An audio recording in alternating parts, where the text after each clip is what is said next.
spiritual woman magnetic to narcissists?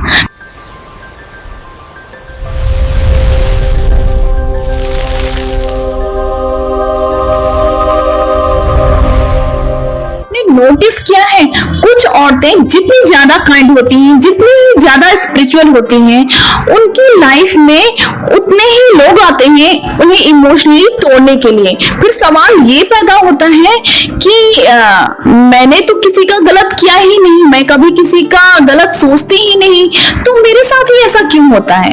तो यही सबसे बड़ी मिसअंडरस्टैंडिंग है स्पिरिचुअलिटी की।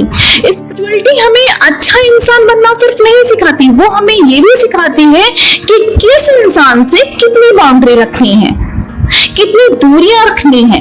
सबसे पहले एक बात क्लियर कर देते हैं, स्पिरिचुअल वुमेन नार्सिसिस्ट को अट्रैक्ट नहीं करती, नार्सिसिस्ट उन्हें नोटिस करते हैं।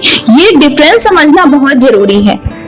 नार्सिसिस्ट को रोशनी से प्यार नहीं होता, नार्सिसिस्ट को उस रोशनी से मिलने वाली एनर्जी से प्यार होता है। सोचिए, अगर कोई इंसान सालों से वैलिडेशन पर जी रहा हो, हर वक्त अटेंशन चाहिए हो, जिसे हर रिलेशनशिप में सिर्फ अपनी जरूरतें दिखाई देती हो, उसके सामने कोई ऐसा इंसान आ जाए जो नेचुरली एम्पैथेटिक हो, जो दूसरों का पेन फील कर लेता हो, जो बिना जज किए सुन लेता हो, तो उसे क्या दिखेगा? उसे एक पार्टनर नहीं दिखेगा, उसे दिखेगा एक रिसोर्स। यहीं से असली कहानी शुरू होती है। एक स्पिरिचुअल वुमेन अक्सर लोगों को उनके बिहेवियर से पहले उनके पेन से देखने लगती है। अगर कोई भी उसकी रिस्पेक्ट नहीं करता या डिसरिस्पेक्ट करता है, तो वो सोचती है शायद इसे कभी सच्चा प्यार नहीं मिला होगा।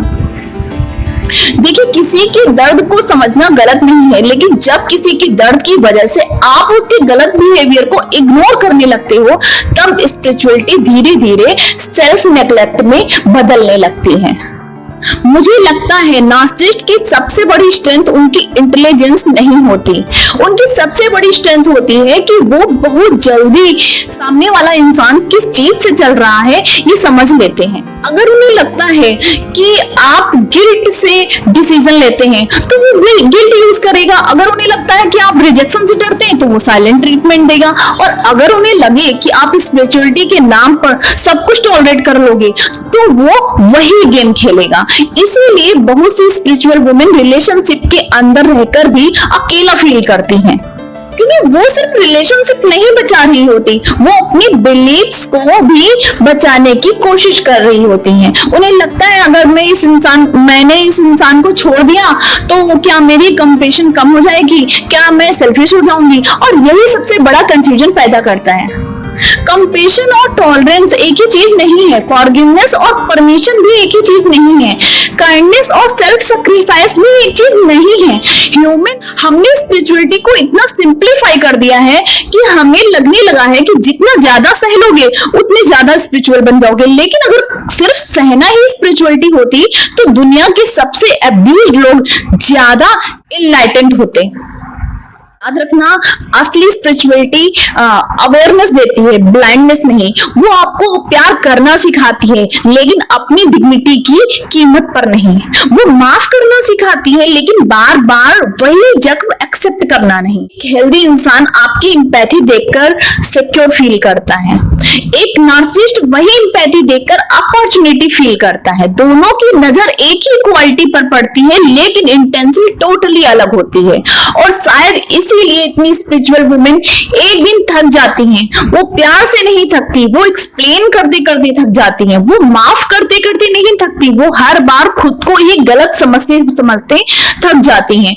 मैं हमेशा एक बात कहती हूँ, अगर कोई इंसान आपसे मिलने के बाद आपको अपने आप पर डाउट कराने लगे, अगर आपकी पीस धीरे धीरे एंजाइटी में बदलने लगे, अगर आपको हर वक्त अपनी गुडनेस प्रूफ करनी पड़ रही हो, तो रुककर रिलेशनशिप को मत देखिए, पहले खुद को देखिए। क्योंकि हेल्दी लव में इंसान अपने आप से दूर नहीं होता, वो अपने आप के और करीब आता है। मे बी आप स्पिरिचुअल इसलिए बने हो कि आप दुनिया को हील कर सकें, लेकिन कहीं ऐसा तो नहीं कि दुनिया को हील करते करते आपने खुद को ही इग्नोर कर दिया।